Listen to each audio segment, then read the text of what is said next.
साथियों नमस्कार आदाब। कला साहित्य और संस्कृति के इस नए मंच पर गणतंत्र दिवस और 26 जनवरी के इस पावन पर्व पर आपका खूब खूब स्वागत है, अभिनंदन है और आप सभी को ढेर सारी शुभकामनाएं।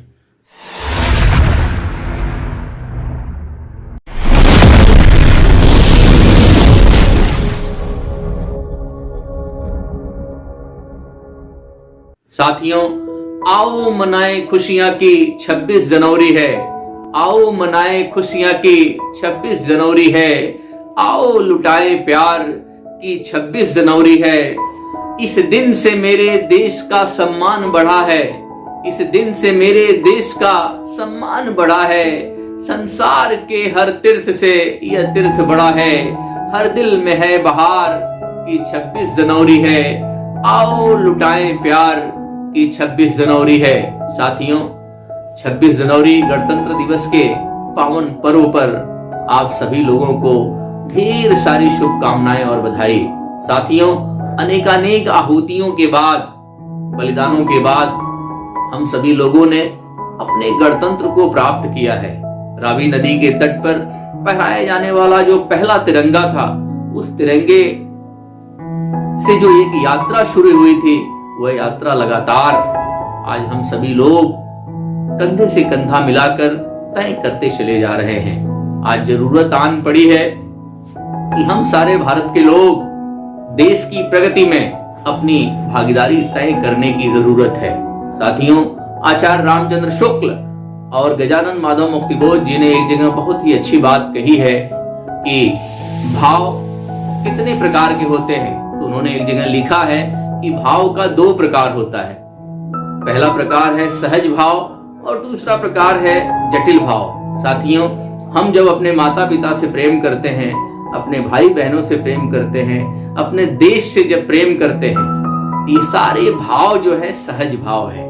सहज भाव से किया जाने वाला जो प्रेम है, काम है, उसका कहीं कोई जवाब नहीं है। किंतु साथियों, आज ये जो सहज भाव है उसको जटिल भाव के रूप में तब्दील करने की कहीं न कहीं बहुत बड़ा षड्यंत्र चल रहा है। उससे हमें बचने की जरूरत है, सावधान रहने की जरूरत है, क्योंकि सहज भाव से किया जाने वाला जो प्यार है, सहज भाव से किया जाने वाला जो कर्म है, मैं समझता हूं अगर ऐसा है तो निश्चित रूप से हमारा देश, समाज और व्यक्ति का उत्थान होगा। महात्मा गांधी ने हिंद स्वराज में लिखा कि नाव में भले ही छेद हो जाए और इंजीनियर के द्वारा बनाए जाने वाले पुल में भले ही दरार पड़ जाए, लेकिन हम भारतवासियों के दिलों में दरार नहीं पड़ना चाहिए।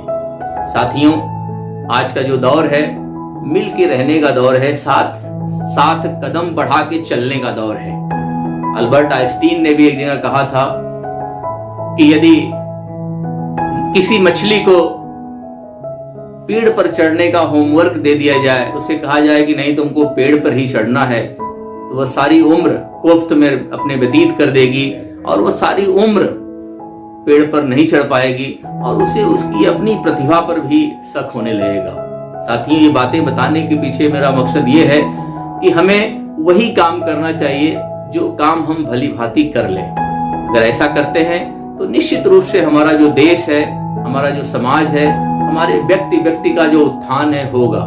गांधी जी ने एक जगह और कहा था, यदि भारत देश का अंतिम व्यक्ति भी कहीं न कहीं देश की योजनाओं से, परियोजनाओं से, पंचवर्षीय योजनाओं से लाभान्वित होता है, तब भी मैं बहुत खुश हूं, क्योंकि व्यक्ति से ही परिवार बनता है, परिवार से ही समाज बनता है और समाज से राज्य और देश का निर्माण होता है। साथियों, एक छोटी सी कविता आज के संदर्भ में मैं बताना चाहता हूं, जो देशभक्ति से ओतप्रोत है। इस कविता को जब आप सुनेंगे तो देखेंगे कि एक बटोही, एक पथिक जिस रास्ते से जा रहा है, देखता है एक बहुत विशाल पेड़ है, उसमें आग लग गई है, सारे उसके पत्ते टहनियां जलने लगते हैं, लेकिन उस पर कुछ पक्षी बैठे हुए हैं। वह देखता है तो रह नहीं पाता है, उनसे बात करने लगता है और जो बात करने के बाद जो जवाब मिलता है, साथियों, वो हम सभी भारतवासियों के लिए 26 जनवरी गणतंत्र दिवस के इस पावन पर्व पर बहुत ही जरूरी है। अगर उस सबक को, शिक्षा को हम याद कर लें तो निश्चित रूप से हमारा जो देश है दुनिया के मानचित्र पर फिर से एक बार भारत महान के रूप में अपना दस्तक दे देगा। और ये कविता जो देशभक्ति की भावनाओं से ओतप्रेत है। कविता की ये पंक्तियां, आग लगी इस वृक्ष में जलने लागे पात, उड़ते क्यों नहीं पक्षियों जब पंख तुम्हारे पास। हे पक्षी, जब इस वृक्ष में पूरी तरह से आग लग गया है और तुम उड़ने की कला में भी माहिर हो, ऐसे में हे पक्षीगण, तुम उड़कर अपने प्राणों को बचा क्यों नहीं लेते हो।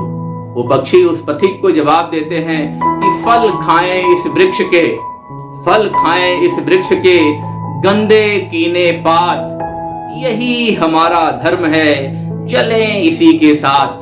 वह सारे पक्षी एक स्वर में उस पथिक को जवाब देते हैं कि हमने इस वृक्ष के सिर्फ फलों को ही नहीं खाया है, इसके टहनियों को, पत्तों को गंदा भी किया है।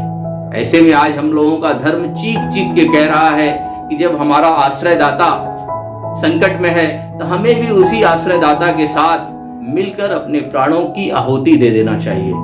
साथियों, जब एक पक्षी जब ऐसा सोच सकते हैं तो ऐसे समय में हम भारतवासियों को भी मिलकर आज एक साथ मिलकर सोचने की जरूरत है। जिस दिन हम ऐसा सोचने लगेंगे उस दिन हमारे आगे दुनिया जो है झुकती हुई नजर आएगी।